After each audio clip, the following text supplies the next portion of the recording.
Welcome to Fraudulent Feelings with Fatima podcast, where we dive into real conversations that shape our professional and personal lives.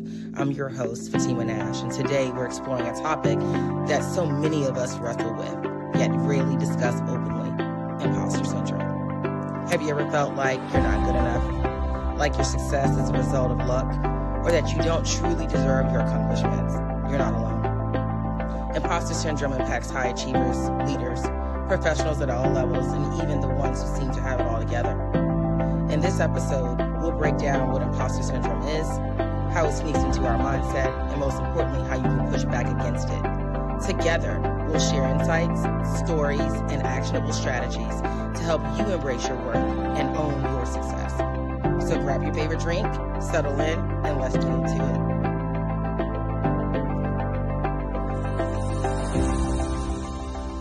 Hello and welcome to Fraudulent Feelings with Fatima. Imposter syndrome in your midlife, like midlife crisis. Midlife awareness with my girl, data guru, expert, client success, application, product owner, known her for almost 20 years. Keri Works, please tell us about yourself. Hi, Fatima. Hi, Keri. Well, apparently I'm in the midlife crisis. Yeah, aren't we all? Yeah, what do you want to know about me?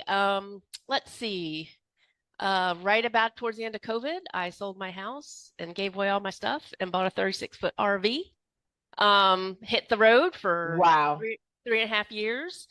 The first two, I kept my job, and after those first two, I decided I need a little bit of break. I was grinding my teeth all weekend. Mm-hmm. And so did that for another year, a little bit of blogging and stuff like that. And then decided finding remote jobs again is just too hard. Came back to Richmond. So I'm living back in a house again. And, living. So getting back to normal, right? Getting back to a new normal or old normal or what have you, because you created a new normal for yourself. Like, tell me about that. What was that experience like? It was awesome. I didn't do I'm going to go see the Grand Canyon and Yosemite and all this stuff. It was more like, with COVID, we were home alone. If I'm going to be home alone, I'm going to be alone out on the road. I could go park in my friends' driveways and see my friends here and there. And then after that, I started doing hitting the small towns, and I didn't even have a car. I just parked on the edge of a town in a nice little RV park, rode my bicycle to the grocery store, checked out the people and the restaurants, and just kind of got immersed in the small towns all around the Southeast. We did 3 loops. Yeah. That's amazing. Oh my God. So freeing.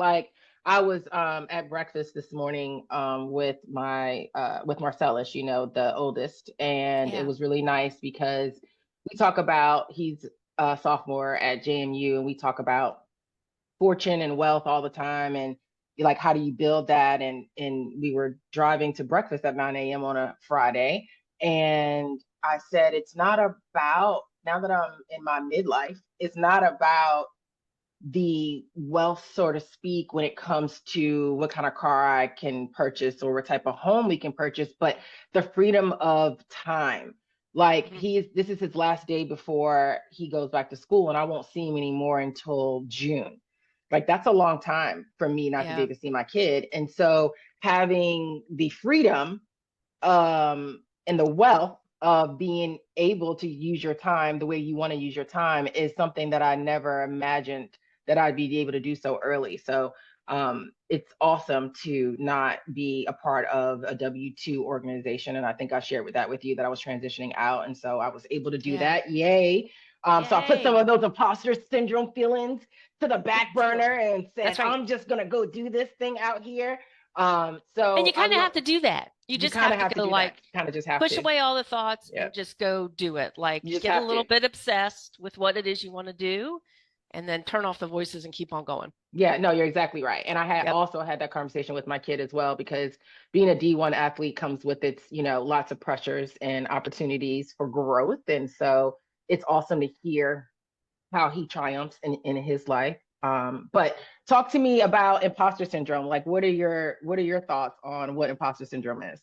Oh, I think it's when what your abilities and capabilities and talents are, when there's a disconnect between that and what you think your talents and your I know capabilities that's right, girl. and abilities are. Yes. Yep. Yes, I agree. I agree with that. And so, like, some young folks that are in my practice, some of the folks I mentor and stuff, they always say to me, Fatima, it's impossible that you have imposter syndrome. Like, you look put together, you have the answers, you look organized, but they don't know what's going on the inside, right? Yeah. So talk to that group for a moment about how imposter syndrome, how you've been able to kind of overcome it a little bit in your early career, and then talk about where you are with it now.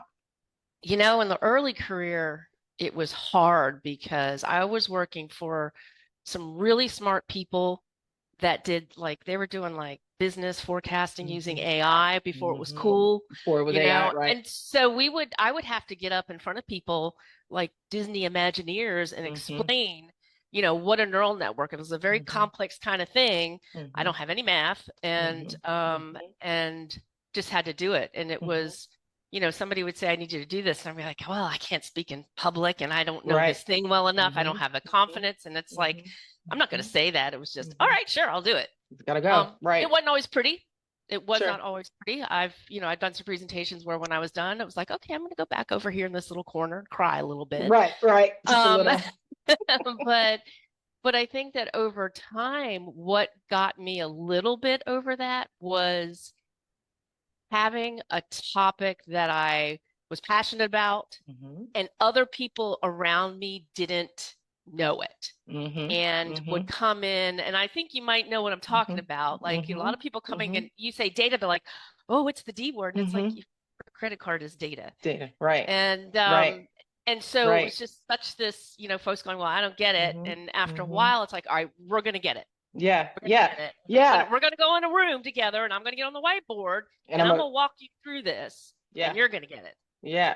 When we Those were worked that's what together yeah. back in the day, I learned the very importance of data, right? Because what we were doing at the time was higher education recruitment. And I, coming out of school, was all into the art and the creative and the words and the layout, right?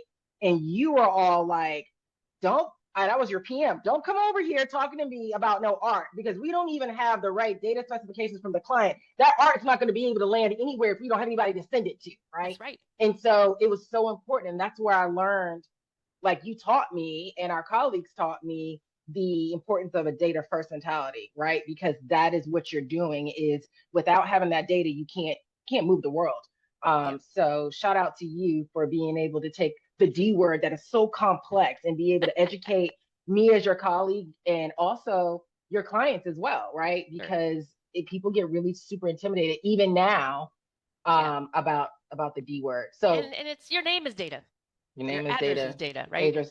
The type Like of toothpaste you use is data. yeah, yeah. Every single thing is a data metric for some organization Yep. to make a profit. We are in America. That's what we do. We make money here. So data is Data. the most important element of our for me for our society because it determines. I mean, I don't have to tell you. You should be telling them about what data does. But so you were able to combat your imposter syndrome in your early career by basically practicing your Mm-hmm. craft, Mm-hmm. being passionate, sticking Mm-hmm. to your guns. But Mm-hmm. also, what I heard was allowing yourself to be a little bit vulnerable. You mentioned that sometimes you would need to go regroup, right? Like Yep. whether that was tears, whether that was going back, looking through the data, going back and looking through your presentation, giving yourself time to regroup. And I think that's super important. We as women in this data world and in this technology world, we don't often give ourselves enough time to let down, and women need to let down, right? Mm-hmm. And then be able to dust themselves off and get back. So that was a really important part of your story that I want our listeners to hear. Like it's okay to have a little tears. It's about the rebound. It's about how you get back up and figure out Sure. what to do next, right? Sure. And sometimes it's about not having a choice. You got to go. You just got to do it. Just got to do it. Right. Yeah. And you got to Yeah. not wallow in it. And you Yeah. just got to like, all right, yep, had my Yeah. 10 minutes. Got to Yeah. keep on going. Got to go. Got to go. Yep. Okay. Yep. So where are you now, Keri? Like you've done this, tour, and obviously been following you across the years, and we haven't physically been in the same space for probably about 10 years now. So we got to fix that soon too. But yes, we do. but like your story is awesome. So you came back to Richmond, Mm-hmm. you bought a house on the opposite side of town of where you used to live. So you're living Rented. a total rent. Rented. Yep. Yes. So renting a house, Renting. which is even better because you still have flexibility to do whatever you want to do. Yeah. So that's Yep. awesome. It's So also very what's go- expensive. Yeah, it's very everything is expensive. very expensive. Yeah. So Yeah. what's next? What are you doing? What are you doing now? Well, I'm right back in it. The imposter syndrome thing, Mm-hmm. honestly, Yeah. because I have to find a job, because everything's expensive. Yep. My rig's gonna be sold. I've had to get some Mm-hmm. repairs done. Mm-hmm. And so yeah, now I'm just like back on the market. And Mm-hmm. I tell you, Fatima, every time I look at a job posting, it's like, can I do that? Mm-hmm. Can I do Mm-hmm. that? Mm-hmm. And Mm-hmm. uh and so yeah, it's back to that disconnect between this is what these people are looking for. Do I have those skills and those talents? And this is why you and Mm-hmm. I are here right now because, Mm-hmm. a couple of weeks ago, see, I don't have a college degree. Mm-hmm. So a couple of weeks ago, some recruiter sent me an email, about something, and he's like, "Well, what's can you give me a little bit of information on your educational background?" And I just got mad. Yeah. And I was like, but when I did, what ended up happening is I started thinking really hard about it. Like, these are the things that I've done. I've stood up in front of Disney people. I've done advanced AI modeling stuff. Mm-hmm. I know finance data. I Mm-hmm. work with marketing data. I've Mm-hmm. worked with oil and gas data. I've Gas worked with data. manufacturing data, right? And Mm-hmm. I just jotted all that stuff down. It was like, oh yeah, oh yeah, I Mm-hmm. know stuff. Mm-hmm. And Mm-hmm. so yeah, Mm-hmm. I'm getting back and going on job interviews and Yeah. looking for the So thing. is it how is it having imposter syndrome in your midlife and being aware of your imposter syndrome because you have familiarity with it in your early career? It's I guess you could say there's a little bit of maturity around it. Sure. So I can recognize that, you know what? I'm old now. I'm in midlife Mm-hmm. and I've done things. I just need to remember that I've done things. And Mm-hmm. sometimes I need to write them out. I mean, Mm-hmm. I did this the other day. I was like, you know what? I don't have a college degree, but I listed out all the colleges I visited in my career, and there's like Mm-hmm. something 20 of them or something like that. Mm-hmm. So it's just finding the things that you can do and just Mm-hmm. remembering them. Yeah, for sure. You It's about know, telling your it's story the right way also, mm-hmm. right? Yep, Like yep, what I'm finding in my midlife that kind of grounds my imposter syndrome a little bit, and it's going to sound super, super vain, but it's okay. Um, when I'm talking to people that don't know my industry or my skill set, I have to remind myself, right? So if I'm talking to a right, recruiter, they may not know what it takes to do this job and that a college degree or whatever they're reading off of may not be the top ingredient, but they don't know that. And that's not what they're paid right, to know. right. And so it's also about, for me, being confident, cocky, arrogant enough, or however you want to describe it, to push through that barrier and say, yeah, you know what, recruiter, I don't have a formal, 4-year undergrad, but these are the things I've done for the last 30 years. Right, right. Right. Like, and so it's sometimes it's positioning and being okay with course correcting a dialogue when someone is trying to take you down a path that is not going to put you in the right light. Yeah, and you say it's cocky and vain, but I think it's more like selling yourself. So, Yes, yes, when I yes. was on the, before we came back home, I was doing, sending out the resumes and I was looking for a remote Mm-hmm. only job. Mm-hmm. Mm-hmm. And they're getting harder to come by. They're still there, Mm-hmm. but they're getting Sure, harder to come by. But you're also in a sure. bigger pool. Yeah, If you're at home, there's only so many yeah, people around you looking for the yeah, same job. yeah. But when you're doing remote, you're looking at the whole country. That's true. And so, not only am I missing the college degree, but I'm also getting, Mm-hmm. in my Mm-hmm. 50s and Mm-hmm. Mm-hmm. and ageism is a Mm. thing. It So is a there's two thing. boxes that I'm not checking when my resume goes through those applicant tracking Absolutely. systems, right? Maybe they Absolutely. need to use AI because they could see the melding of the experience and Absolutely. and the Absolutely. Good point. and the skills. So basically I realized, you know what, the only way that I'm going to get a job again is for somebody to meet me in person, see my energy, right? And maybe a little obnoxiousness, but see my energy and let that work for me. Absolutely. And Absolutely. yeah. Or, we've been taught this our whole careers about it's not what you know, it's who you know and all that jazz. And so the network, right? Like it's someone being able to say, I know the right person for you. Yep. And knowing that that person can share your energy with a potential hire, right? Yep. Or a potential employer. And so that's that. The other thing that I have thought about in my midlife awareness, right? So I retired from corporate America a week ago today.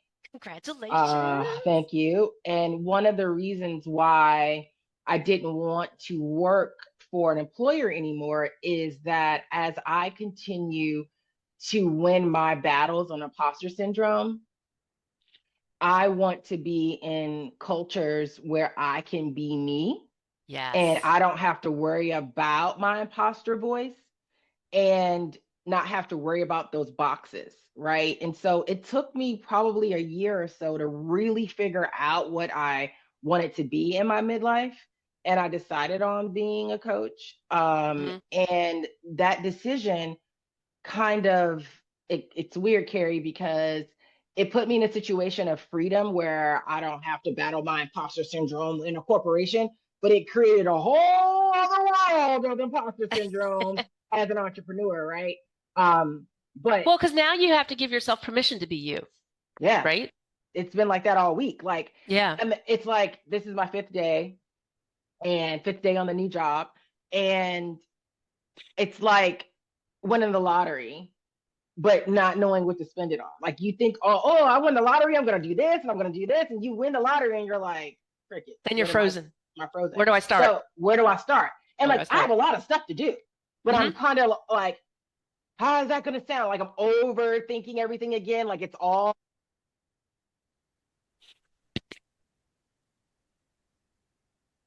What talk to me about your thoughts on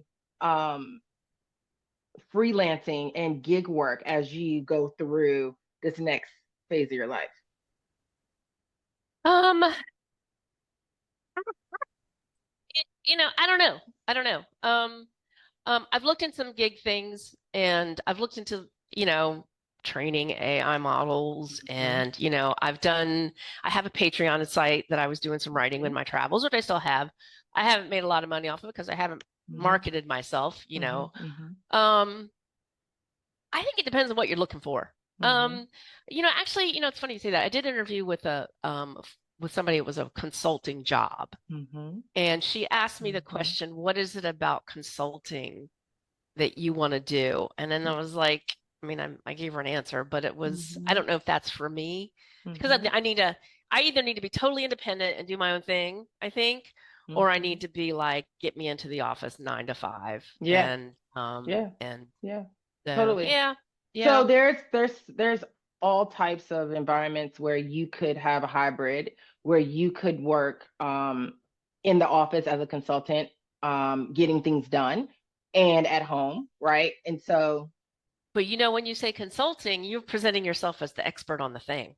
You are the expert on the thing. Now you talk about some imposter syndrome stuff. You're the guru. You're the data expert on the thing. Yep. There's no way that the Keri that I know couldn't walk into a higher education organization that handles student data and you not be the expert. There's just that's sure.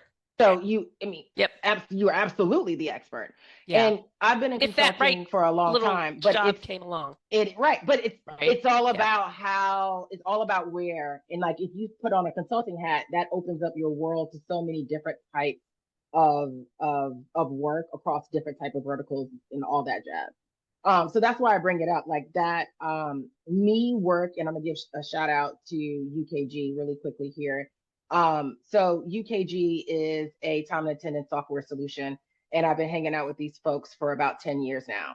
Yeah. And they obviously all we do is data and touch data and different aspects of data. And the world that I'm in is so vast, and I love it so much because you can everything that I have ever touched in my career, I can do in and around the software Mm-hmm. ecosystem that I'm in. And so there are tons of data gurus that Mm-hmm. consult and do what they need to do from their home offices and then fly to an organization, sit with them for a week to get whatever they need to get up and running. And Yep. so when I Yep. think about you and your midlife and all of your expertise, that's, Mm-hmm. I mean, sometimes consultant can get a bad C word, and consultants aren't all bad. Like, I'm a consultant and I'm good. Of Like, course you are. there's different approaches. So, not to, put on my coach's hat and coach you on this show, Coach me, but baby. Coach me. it's about thinking about what you have to offer differently Yes. than how the story has been written in the past. Yes. And the funny thing is, you said time and attendance. The very first company that I worked for, touching data, they actually had a labor management product. Oh, you had a labor connecting management experience. We're connecting with like a time and attendance application too. So, and you're right. That's and essentially what I was doing there. Even though I worked for them, I was serving as a consultant at each client site that we went to, and that's really what I've Absolutely. done all of my life. All of your life. So See, you see, walk right in and you're the you're expert, you're worth the every consultant. penny. Yes. Tell everybody, hey, You everybody, are. I'm worth all the pennies, okay? I'm You worth are all the worth pennies. all the pennies. But that's true. But that's Yeah. true. Yeah. Yep. So Yep. I invite you to think about that differently, because you are the expert and there's no recruiter that can discount all the things you've done for all the colleges and universities that we serve together, Mm-hmm. plus everything you did before and after that. So Right. I just need you to give Keri a little bit more flowers while she's alive, and like love on her a little bit much. Go back into your memory and think about all the things Yep. you've done, because that's your story. One thing big business and a big consultancy organization taught me is to make sure that you are articulating your story correctly. And Mm-hmm. it's your story. And so you can tinker and pull all the facts together and be able to articulate a phenomenal history of Keri. So I would Yeah. love to work with you on that offline where we can put something like Sure. that together. I've done that for a Sure. couple of my other folks in my practice. So it's like my favorite thing to do, because people are surprised when you go back and start putting all that together. And you're like, holy crap, I've done this, Yeah. I've done that, I've done this, I've done that. Okay. So what are some tips for some folks that are in their midlife like us, and we are now having new imposter feelings? Like, how are you managing that emotionally for you day to day, knowing that you're grinding, talking to recruiters, meeting with people, making connections to try to land your next thing? You know what I have been doing is, and I've sort of shifted a little bit in the past few weeks, is go with my gut more, Mm-hmm.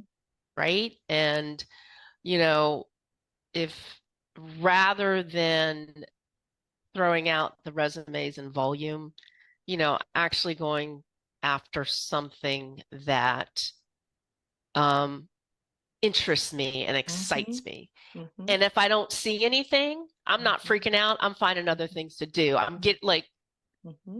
I've been volunteering at the local food bank, and Mm-hmm. and there's a couple of things. One, I'm doing a good thing. Mm-hmm. Two, I'm getting rid of all this extra energy from sitting and Mm-hmm. staring behind a Computer laptop looking all for a job. day, Mm-hmm. all editing my resume to match the Mm-hmm. next job I've applied for. Mm-hmm. And it also gets me out there in front of people. Mm-hmm. And, they have a Get your job that practice I on. might go after. Yeah, Right. yeah, But yeah. you know what, also, what you're doing is you are sharpening your saw so that you can get your practice on by talking to people. And by volunteering, you are kind of marketing yourself, right? Exactly. And Yep. so you can think about volunteering at other places that have a connection to what you want to be doing, right? So you Yes. could still be doing your food bank thing, but you could also volunteer at, I don't know, a nonprofit that deals with data or whatever. Like, Right. you're smart, all the smart jobs that you've been having your whole career that I can't do, I can't touch. Yes, So you like think can. It's about just data. girl, we just finished talking about how panicky people get. I am panicky, me. I am the panicky one when it comes to Ah. data and looking at all that lines of. I told it's you I not need to look. math, it's data. But girl, I told you I gotta look at I get attracted by the words and the visual aspects of it. I don't get attracted to the numbers. And so I'm one of those surface people sometimes. But anyways, go. Yes. You know what else I'm doing? And yeah. I went ahead and signed up for the paid version of LinkedIn, Smart. and I'm I love filling that. in my mind or in my psyche the college gap. And I'm just taking like whatever course seems interesting and going back into some more AI stuff, even though I did AI. Good. There's today's AI, right? And starting but to. they didn't have coursework on AI when you would have went to college. So if No, you because the focus on people. Yeah, AI, it's true. That's true. They can't. Because the people I That's was not working applicable. with were inventing it practically in Probably, a right. practical usability perspective. Right. They were Situational. creating it. Right. Yep. Right. Yep. Absolutely. Yep. So yeah. Okay. So it sounds like you are feeding your mind, you're feeding your spirit, you're getting yourself out of the house, away from your computer. What other things are you doing, or what other advice would you give to some folks our age that are stuck in the market trying to figure out their next thing and dealing with imposter syndrome again? You know, here's the thing that I did when I was in my rig. I mean, this thing's 36 feet. I'm 5'2", right. and I'm driving this thing. Yeah. And whenever I came to some kind of conflict or problem or trouble or technical problem, I'll spend like a few minutes or a few hours like spinning around going, ah! But then it's like, you know what? Other people do this. Other people do it. You know, other women do this, other men do this. You know, people drive this thing and they drive it over this little narrow bridge and they don't fall in the water, right? Other people do it. And as long as I can find or see that somebody else has done the thing, then I'm just like, I'll just do it. Absolutely. Yeah. Absolutely. I think that a lot of people that I speak to, those who have been on the show or outside of the show, always go back to that community. Going back to being able to recognize yourself in other people and being able to have faith and hope that you can do something based on what you've seen done before, based on others' accomplishments. And I think that is phenomenal to think that way, because we all like to think that we're super special, Keri. We all like to think that we're all super special and I'm the only one with imposter syndrome and no one else has fear about things and no one else has challenges. No one else is having a hard time in the world getting a job, and that's just all bullshit. Everybody has the same. Anyone that tells you that they live a stress-free life, they don't have imposter syndrome, they don't have anxiety, they're all fucking liars. And the more people lie, that's when things get distorted. And if you have imposter syndrome, you're thinking you're on an island, but really everyone is just masking their imposter syndrome every single day. Yeah. You think about some of those crazy people we used to work with back in the day that used to like yell off the top of their lungs and do crazy things. They were probably dealing with imposter syndrome. They were probably really nervous about how they're presenting, what's going on with their clients, what's going on with their teams. And so a lot of the work that I'm doing now, it is because of all the things I learned earlier in my career when we worked together, because I looked up to these leaders and I was wondering why they were so spastic all the time. Like, what is going on with your day that you are yelling at employees? Like, why are you so upset? What's the disconnect there? And now that I'm older and have grown in my career and know what that responsibility looks and feels like, I too have become that person sometimes that loses their shit, because there's just so much pressure around me and I don't know how to navigate that because I have imposter syndrome. So shout out to all those leaders that I often looked like they were a little crazy in my 20s when they were having fits at work. I get it. Midlife is hard. Like, this shit is, it's not and you easy. Have so many more responsibilities, way more responsibilities and just a reputation on your responsibilities, shoulders. like all the family stuff, all the family elder stuff, care, all the things. The money, the stock, the retirement, the health. Like, shit starts to break in your 40s, so you're just like, why is my like, I have this shoulder thing where like I have to like prop my pillow underneath my arm because I wake up with like weirdness in my shoulder, and I'm like, I'm not an athlete. Like, why is my shoulder? What is happening here? Is it your mouse shoulder? Yeah, it probably. You know what? I didn't think of data. Thank you, data. I didn't think about that. I didn't look at the data to figure out why my shoulder is problem solving, technical support. Thank you very much. Yeah. So yeah, all right. So, what else do you want our audience to know about living in your midlife, transitioning lives, transitioning roles, transitioning houses, and trying to be an adult? What do you want to take us home with? Dream big and do it. Just do it. Just Like, do it. don't wait, you know? I mean, Just COVID, do it. I think COVID made me a little crazy, which is kind of how I ended up doing the RV thing, but I loved it. It was a great life. Yeah, It was a break from the crazy corporate stuff, and absolutely. the corporate world's not real. Yeah, I mean, it's your salary, it's your, and it's but how it's you not get real, to a guys. point, but it's Yes, not real. And you got to take care of yourself, and you got to you follow your do. own dreams and do You the things do. that make you excited. Yeah, And yeah, you know what? yeah. Quitting your job at this age is not the smartest thing to do. But Probably again, not, guys. no regrets No regrets here. because I'll find something. I'll find Absolutely. something. I know I will. Yes, you Somebody will. will bump into me somewhere while I'm packing a bun into a plastic bag with the Yes. butter Yes. and say like, you're there's something to Yeah. you. There's something to Yeah. you. Yeah. What do you want No, to do? you What do you want to will. be when you grow up? Yeah. Yeah. So, and also being vulnerable enough to talk to people and say, hey, I'm out there looking and I'm having a challenge. What do you got? Like, that's the other thing that midlife has encouraged me to be is more vulnerable.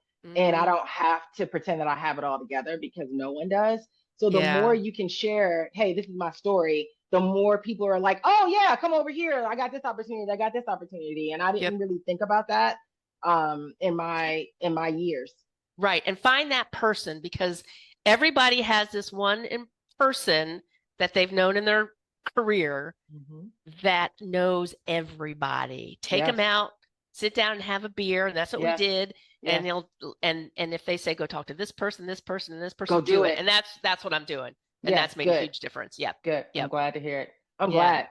Yeah. Keri, data guru, Fatima. application expert, all around wonderful human. Thank you Oh, very much for thank you. joining me on this wonderful journey of educating people on imposter syndrome and how it shows up, how it affects your business, how it affects your heart, your soul.